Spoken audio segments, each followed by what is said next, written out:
Korpo Sea Jazzin taiteellinen johtaja Riitta Paakki. Kerropa tämän vuoden tapahtumasta.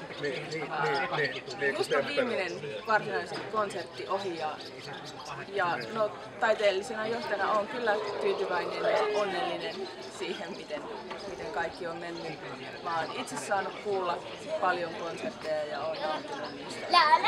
On mahtavaa, että muusikot tuntuu viihtyvän täällä, tai ei kyllä ihan sanoo viihtyvänsä täällä. Ja tunnelma on niin ainutlaatuinen, on ollut koko kaikkien näiden päivien. Mitä mä nyt kertoisin sitten muuta? No miten esimerkiksi tämä poikkeuksellinen helle on vaikuttanut tähän konserttiin? No tietysti siitä tulee puheenaihetta myöskin, mutta toki on ollut niin kuin tosi kuumia konsertteja ja jossain se on, en mä tiedä nyt, että onko se sitten varsinaisesti vaikuttanut tai häirinnyt sitä soittamista, tietysti ihan fyysisesti jotenkin, että jos niin kädet lipsuu ja hikoo ja paidat on ihan märkänä. Ja toisaalta myös se vaikuttaa instrumenttien vireeseen, esimerkiksi basson ja puhallinsoittimien ihan sille, että se vire niin kuin muuttuu. Aivan, okei. Muuttuu tosi nopeasti. Mutta toisaalta se on niinku jotenkin vaan niin ihmeellistä, että voi olla tämmöinen lämpö. Kyllä se tuossa hikeä pyyhitty ja jatkettu menemään.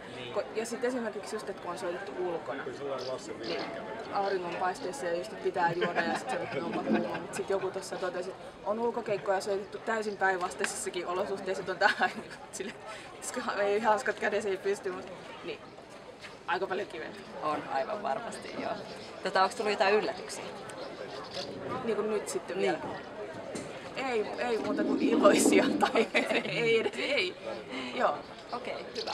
Kerropa teille. No joo, niinku, sori. Joo, sano vaan. Niinku yllätyksiä, sellaisia kokemuksia, että voi olla niin hienoja elämyksiä ja kokemuksia. Niin tässä äsken ainakin huomasi sen, tämä viimeinen konsertti, nyt mä en muista enää kuka siellä lauloi. Eeppi Ursi. Eeppi Ursiin, aivan loistava laulaja ja hänellä oli hyvät muusikot mukana. Ja kutsu viimeiseen lauluun vielä mukaan yllätyslaulajan siihen, niin sehän oli ihan mieletön homma. Joo, niin, no, hyvä, tosi hyvä esimerkki. Kirsikka kermavahdon päällä, kun miten se sanotaan. Mutta kerropa terveiset vielä nyt yleisölle, Korpo Sea Jazz henkilökunnalle ja muusikoille, kenelle nyt haluat kertoa?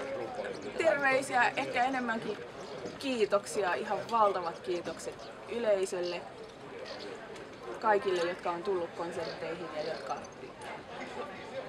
ja yleisölle, kaikille, jotka on tehnyt tänne, järjestäjille, jotka on tehnyt valtavasti työtä tänne eteen, Bosse Mellberg erityisesti, kaikki muusikot, jotka on tosi hyvällä meiningillä soittanut. Entä vinkkejä ensi vuoden taiteelliselle johtajalle? Ei mitään vinkkejä kuin, että anna palaa. Tää on hienoa. Tää on ihan mahtavaa hommaa. Kiitos Riitta. Kiitos.